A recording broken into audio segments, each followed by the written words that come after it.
কান্তিদা, একটা প্রশ্ন মাঝে মাঝে মনে হয় আমার, এখনও সিপিএম বা লেফট ফ্রন্টের নতুন প্রজন্ম রাস্তায় নেমে যথেষ্টই আন্দোলন করে, অনেকে খুব সুন্দর বক্তব্য রাখেন, সোশ্যাল মিডিয়াতেও তারা অ্যাক্টিভ, এখন একটা ডিজিটাল মিডিয়া বা সোশ্যাল একটা মিডিয়া বড় প্ল্যাটফর্ম, কিন্তু তারা যে পরিশ্রম করছেন সেইটা কিন্তু ভোট বক্সে রিফ্লেক্ট হচ্ছে না। দাদা আরজি করের সময় একটা যে গতি দিয়েছিলেন আন্দোলনে, সেটা কিন্তু পরবর্তীকালে সিপিএম পার্টি এনক্যাশ করতে পারেনি। আমাদের রাজ্য প্রশাসন নিয়ে যেরকম ভালো দিক কালো দিক দুটোই আছে, এটাই গণতন্ত্রে এটাই থাকার কথা।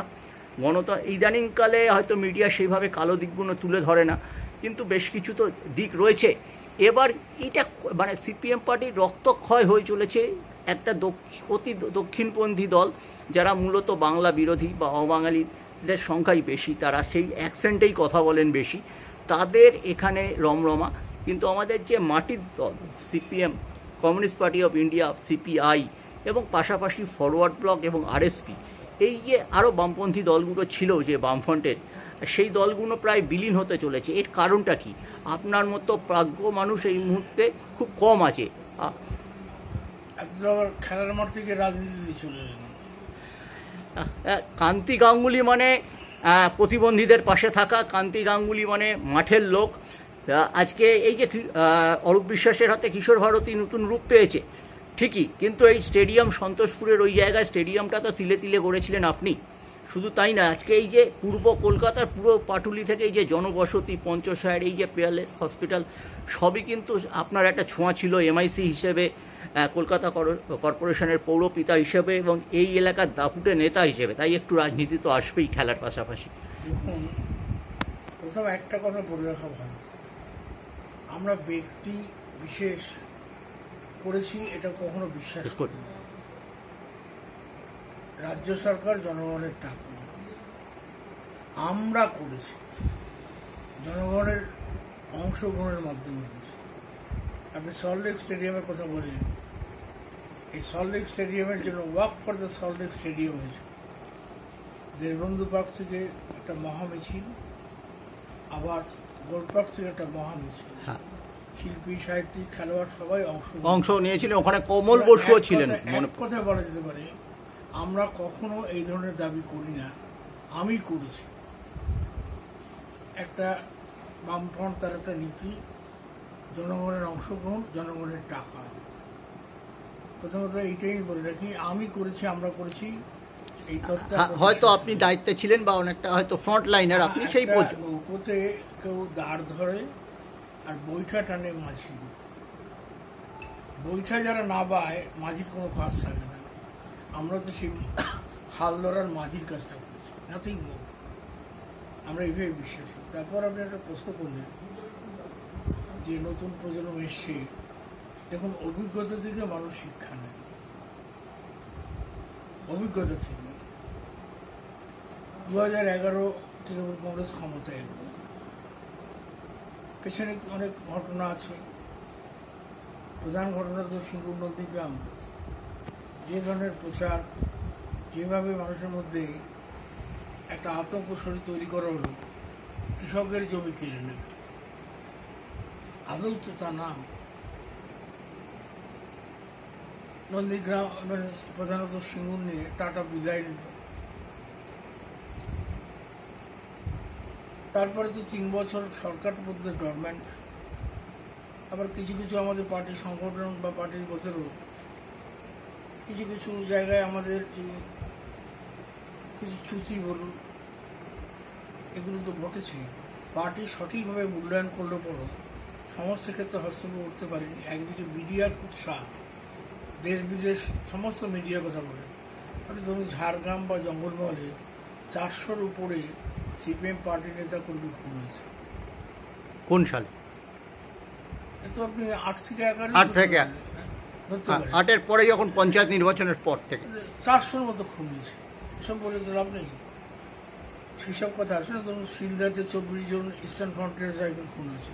ছত্রধর মাহাতো জনসাধারণ কমিটি করলো, মাওবাদী, তৃণমূল কংগ্রেস, গোটা রাজ্যে একটা আবহাওয়া তৈরি করা হলো যে সমস্ত জমি জায়গা কৃষকের বামফ্রন্ট কেড়ে নেবে। আদৌ সত্য না, 34 বছরের ভেতরে পশ্চিমবাংলায় অনেক ঐতিহাসিক কাজ করলো, সে কাজের বিস্তারিত বিবরণ যেতে চাই না। 34 বছর তার আগেই আমাদের সিদ্ধান্ত হলো এত স্কুল কলেজ লেখাপড়ার সমস্ত বিস্তার লাভ করলো, গ্রামে প্রাথমিক বিদ্যালয়, কলেজ, মাধ্যমিক, উচ্চ মাধ্যমিক সমস্ত স্কুল হলো, ভূমি সংস্কার হলো, পঞ্চায়েতি ব্যবস্থা হলো, মেয়েদের পঞ্চায়েতে অংশগ্রহণ মানে একটা শতকরা, এখন তো 50% 33% সেটা সুনিশ্চিত হলো, এই সমস্ত তো হলো। তখন বামফ্রন্ট সিদ্ধান্ত নিল যে কৃষিতে আমরা নিশ্চয়ই তার ভিতরে আরও শক্তিশালী করব, কিন্তু এই যে হাজার হাজার লক্ষ লক্ষ ছেলেমেয়ে স্কুল কলেজে লেখাপড়া শিখছে, এরা কোথায় যাবে? কলকারখানা, শিল্পের বিকাশে, এই স্বপ্নটাই বুদ্ধবাবু দেখেছিলেন। খুব সঠিক সিদ্ধান্ত। সেদিন চক্রান্ত করে একটা আবহাওয়া তৈরি করা হলো, বামফ্রন্ট বিরোধী একটা আবহাওয়া, তাতে অনেকেই প্রভাবিত হয়েছিল।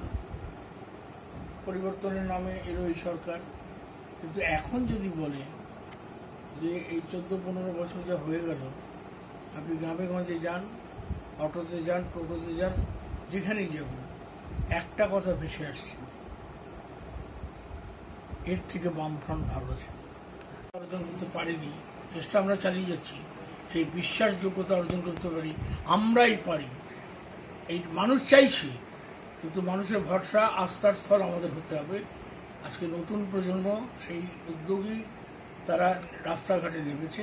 আমার বিশ্বাস সোশ্যাল সায়েন্স এটাই বলে, এই অবস্থা দীর্ঘদিন চলতে পারে না।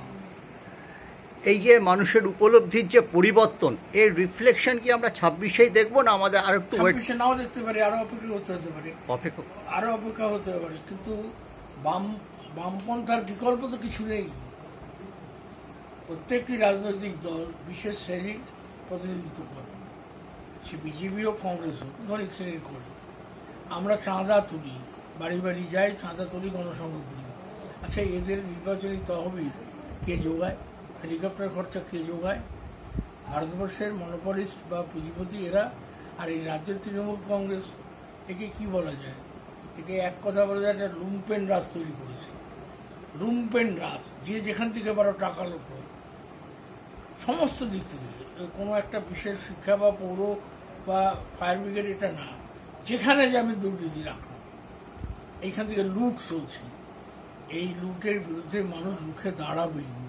কান্তিদা, একটা কথা আমার বারবার মনে হয়, এই যে লেফট ফ্রন্টের ভোটটা রামে চলে গেছে, যতদিন বিজেপি দিল্লিতে আছে ততদিন কি এই রক্তক্ষরণটা চলবে? বিজেপি দিল্লি থেকে ক্ষমতাচ্যুত হলে আবার এই জায়গায় লেফট ফ্রন্ট। এই কথাটা আপনি ঠিকই বলেছেন, যে এই ভাবনা চিন্তা এসছে মানুষের মধ্যে, যে দিল্লির মদতেই তৃণমূল চলে। একদম, দু দলের তো খেলা চলছে। বিহার ইলেকশনে কি হবে কান্তিদা? সেখানে যদি রেগুলেটর নই, খুব কঠিন লড়াই। সবাই কি করছে যদি বলেন, কে কত ভাতা দিতে পারবে? অর্থনীতি শেষ হয়ে যাবে। এই যে ভাতাজীবী বলে একটা শ্রেণীর একটা জন্ম হয়েছে গত 5-7 বছরে, ডোল পলিটিক্স, এটাও কি লেফট ফ্রন্টের যে ভোট ব্যাংক পুনরুদ্ধারে একটা বড় বাধা? এবং অনেকে বলছেন মুখ্যমন্ত্রী দিদি হচ্ছেন আপনাদের চেয়ে বড় কমিউনিস্ট। আরে কথাটা তা না। আচ্ছা, কথাটা হচ্ছে, একটা ধরুন আজকের দিনের এই যার ছেলে যারা লুম্পেন এই সরকার তোলাবাজির সঙ্গে যুক্ত, বাইক বাহিনী, এদের যাদের পুষি, আগে জমিদাররা ছিল, তার নায়েব ছিল, গোমস্তা ছিল, লেটেল বাহিনী ছিল, চৌকিদার ছিল। এখন তো সেই রাজত্ব, এক একটা এমএলএ বা ব্লক তৃণমূলের সভাপতিরা এক এক জায়গার জমিদার হয়ে গেছে। মানুষ অতিষ্ঠ, বিরক্ত, তিথিবিরক্ত। এখন ধরুন আমরা যদি বলে, আজকের এই প্রজন্মের একটা বড় অংশকে এরা কুক্ষিগত করতে পেরেছে, কিন্তু এখন যারা স্কুল কলেজে পড়ে, আগামী দিনে যে প্রজন্ম আসছে, এই প্রজন্মই রুখে দাঁড়াবে। এই প্রজন্ম রুখে দাঁড়াবে কান্তিদা, কিন্তু এই প্রজন্মের মধ্যে যারা মেধাবী, সেই তারা কিন্তু মানে বাংলা ছেড়ে চলে যাচ্ছে। আজকে বাংলা ছেড়ে আমার মেয়ের বয়স 31-32 বছর, বা আজকে 25-26 বছর, আমাদের গোটা পাড়া বালিগঞ্জ গার্ডেন্সের মতো একটা অভিজাত পাড়া ফাঁকা হয়ে গেছে। আমাদের আর তো সবাই নয়ডায় থাকে, বোম্বেতে থাকে, লন্ডনে থাকে, নিউ ইয়র্কে থাকে। মানে এখানে যদি কল কারখানা শিল্প এই একটাও মমতা ব্যানার্জি উদ্বোধন করেছে কটা? এই যে বারবার সামিট করছে, লক্ষ লক্ষ কোটি টাকার বিনিয়োগ আসছে, কোথায়? এইটাই তো বারবার কোথায়? তার থেকেও বড় কথা দেখবেন যে কলকারখানা যেমন হলো না, শিক্ষা ব্যবস্থা ধ্বংস হতে চলেছে। আজকে গ্রামাঞ্চলে যান আপনি, ছেলেরা মানে ক্লাস 8-এর পরে আর পড়ছে না, সত্যি মিড ডে মিল ডিবেট দিন ভাত যাচ্ছে, কলেজে ছাত্ররা আসছে না, চতুর্দিকে বেসরকারি কলেজ গড়ে উঠেছে, একটা সেকশন আপনি বলুন। আর সব যারা পড়ে রইল তারা বাইরের রাজ্যে যাচ্ছে। এই বিদ্রোহ হবেই।